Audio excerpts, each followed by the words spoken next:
I'm tired of being treated like a nobody. This is not fair. The Alpha King's silver eyes locked onto mine, and for the first time in 10 years, I remembered what it felt like to be seen as a person instead of a broken thing. "What is your name, girl?" His voice rumbled through the hallway like distant thunder. I opened my mouth, but no sound came out. It never did. Not anymore. Alpha Morgan's fingers dug into my shoulders. "She cannot speak, Your Majesty. Born defective. And wolfless too." I apologized that this worthless creature interrupted our meeting. The Alpha King's jaw tightened. His gaze traveled from my face down to my arms, where bruises bloomed like ugly purple flowers. Then to my toothed wrists, my bare feet. The dirt smudged across my cheek. "Release her," he said quietly. The power in those two words made Adrian's hands fly away from me as if I had burned him. My name is Iris, though no one had called me that in years. Most people in the Silver Moon Pack called me that girl or the broken one or simply nothing at all. I was invisible. That was how I survived. My father had been the Alpha once. When my mother died, he married Victoria, a cold woman with a beautiful daughter named Penelope. After that, I became a shadow in my own home. When my 12th birthday came and went without my wolf appearing, my father looked at me with such disgust that I wished I could disappear completely. He started locking me in the basement, sometimes for days. When he died 4 years later, I thought my nightmare would end. Instead, Penelope married Morgan, and they became the new Alpha and Luna. They turned my nightmare into something far worse. Now, standing before the most powerful wolf in all the lands, I could not understand why he was looking at me like I mattered. "How did she get those bruises?" the Alpha King asked, stepping closer to me. "She's very clumsy, Your Majesty," Adrian said smoothly, "always falling down the stairs. We have tried to help her, but liars always give too many details," the Alpha King interrupted. He turned to the guard standing behind him, a kind-faced man with gray hair. "Thomas, pack her belongings. She is coming with us." The world seemed to tilt sideways. "Coming with them? Where? Why?" Morgan's face turned bright red. "Your Majesty, she's a member of my pack. You cannot simply take her. I am the Alpha King." Marcus's voice dropped to a deadly whisper. "I can do whatever I choose, and I choose to remove this girl from your pack immediately. If you wish to challenge me, I will stay here longer and investigate exactly how you treat all your pack members. Would you like that?" Morgan's mouth snapped shut. He bowed his head, fury radiating from every inch of his body. "No, Your Majesty. Of course not." Thomas walked over to me and smiled gently. "Come with me, child. Let us get your things." I had no things. Everything I owned fit into a small cloth bag, one spare dress, a wooden comb with missing teeth, and a small stone my mother had given me before she died. Thomas looked at the bag, then at the tiny basement room where I slept on a pile of straw, and his kind face hardened with anger. "This is how they kept you," he whispered. I nodded. "Never again," he promised. The carriage ride felt like a dream. The seats were softer than anything I had ever touched. Thomas wrapped a warm blanket around my shoulders and handed me a piece of bread with butter. Real butter. I had not tasted butter in years. The Alpha King sat across from me, watching me eat with an expression I could not read. "I know you can speak," he said softly. "Your silence is a choice, not a curse. Am I right?" My hands froze. How could he possibly know that? I had not spoken a single word in 10 years. Everyone believed I was mute. "You do not have to speak now," he continued. "But I want you to know that you are safe. No one will hurt you for using your voice ever again."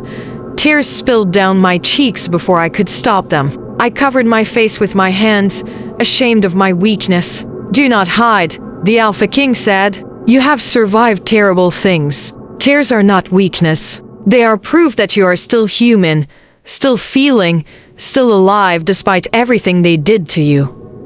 Why? The word escaped my lips before I could stop it. My own voice sounded strange to my ears, hoarse and cracked from years of silence. The Alpha King smiled. "There it is, your voice." "Why are you helping me?" I whispered. "I am nobody. I am wolfless, broken. Why would you care?" "I came to the Silver Moon Pack looking for a bride," he said. "But what I found was something far more important, a girl who needed saving. Sometimes the things we find are more valuable than the things we seek. Thomas handed me a handkerchief. The king has a good heart, even though he pretends to be stern and scary. I am stern and scary, the Alpha King protested, but his silver eyes were warm. Over the next hour, they explained where we were going. The royal castle was 3 days' journey away. It was built into the side of a mountain, with towers that touched the clouds. The Alpha King ruled over all the packs in the land from there. You will have your own room, Thomas told me, with a real bed and windows that look out over the gardens. You will have new clothes and 3 meals every day. You are not a servant, Iris. You are our guest. But what if I am not good enough? I whispered. What if I do something wrong? The Alpha King leaned forward. Listen to me carefully. You have spent your whole life being told you are not enough, that you are broken and worthless. But those were lies, Iris. Cruel lies told by cruel people. You survived things that would have destroyed someone weaker. That makes you strong, not broken. I wanted to believe him, but believing felt dangerous. When we finally reached the castle 3 days later, I could not believe my eyes. It was even more beautiful than Thomas had described. The white stone walls glowed in the sunlight. Gardens full of flowers surrounded it. People walked through the courtyards laughing and talking. A woman with silver hair rushed out to meet us. Marcus, you are back! Did you find a bride? No, grandmother, the Alpha King said, helping me down from the carriage. But I found something better. This is Iris. She will be staying with us. The woman, the Alpha King's grandmother, looked at me with sharp green eyes that seemed to see everything. Then her expression softened. Oh, you poor dear. You look exhausted. Come, let us get you bathed and fed and into a proper bed. Her name was Margaret, and she was the kindest person I had ever met. She led me to a room that was bigger than the entire basement where I had lived. A real bed with soft pillows. A wardrobe full of dresses. A window that looked out over rose gardens. This cannot be real, I whispered. It is very real, Margaret said gently. And you deserve all of it. Over the following weeks, I slowly began to heal. I ate real food and gained weight. The bruises faded. Margaret taught me to read and write. Thomas taught me about the history of the wolf packs. And the Alpha King Marcus visited me every evening to talk. He told me about his own childhood, about losing his parents when he was young, about the pressure of being king. He made me laugh with funny stories. He listened when I finally found the courage to tell him about my past. Why did you really bring me here? I asked him one evening as we walked through the gardens. Marcus was quiet for a long moment. The truth? I saw myself in you. I know what it is like to feel alone, to carry burdens too heavy for one person. I also saw strength in you that you do not see in yourself yet. And I wanted to give you the chance. I was given the chance to become who you were always meant to be. What if I do not know who that is? Then we will discover it together.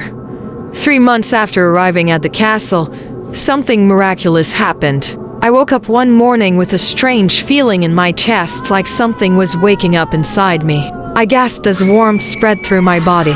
Margaret heard me cry out and rushed into my room. Iris, what is wrong? I feel different, I whispered, like something is changing. Her eyes went wide. Your wolf, Lily. I think your wolf is coming. She was right. That evening, under the full moon, I transformed for the first time. My wolf was small and silver white, with eyes the color of storm clouds. She was beautiful. Marcus was there when I changed back to human form. He wrapped a cloak around me and smiled. I knew she was inside you all along. She was just waiting until you felt safe enough to emerge. Tears streamed down my face. I am not broken. You were never broken, he said firmly. You were surviving. There is a difference. That night, Margaret told me something that changed everything. Iris, we have been investigating your past. We discovered something important. Your mother was not just anyone, she was from a powerful bloodline of healers. Your father knew this. When you did not shift at 12, he thought you had no wolf. But the truth is, wolves from healer bloodlines often emerge late, and only when the person feels safe and loved. He locked me away because he did not understand. I whispered. He was a fool, Marcus said, but his mistakes brought you to us. And I, for one, am grateful. Over the next few months, I trained with my wolf. I learned to fight, to run, to be strong. Marcus was always there, encouraging me, believing in me even when I did not believe in myself. 1 year after he found me in that hallway, Marcus asked me to walk with him to the highest tower of the castle. The sun was setting, painting the sky in shades of gold and pink. "Iris," he said, taking my hands in his, "this past year, I have watched you transform from a frightened girl into a strong, brave woman. You have brought light into my life in ways I never expected. I did not bring you here to be my bride. I brought you here because it was the right thing to do. But now I find myself hoping you might choose to stay forever. Not as a guest, but as my partner, my equal, my queen." My heart felt like it might burst. "You want me to be your queen? I want you to be whatever you choose to be," he said. "But yes, I would be honored if you would marry me. Not because you owe me anything, but because we have built something real together. Something based on trust and friendship and love." I thought about the girl I had been silent, scared, invisible. And I thought about the woman I had become strong, brave, found. "Yes," I whispered. Then louder, using the voice I had reclaimed. "Yes, Marcus, I will marry you." He picked me up and spun me around, both of us laughing like children.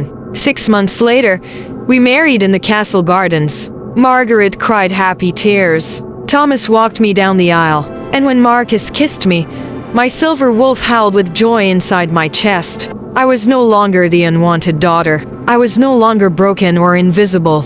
I was Iris, the healer wolf, the queen, the girl who survived and found herself again. And I was finally, truly home. If you felt this story, you're not alone. Like the video, subscribe, and maybe, just maybe, you'll see this again. Let's keep these stories alive together.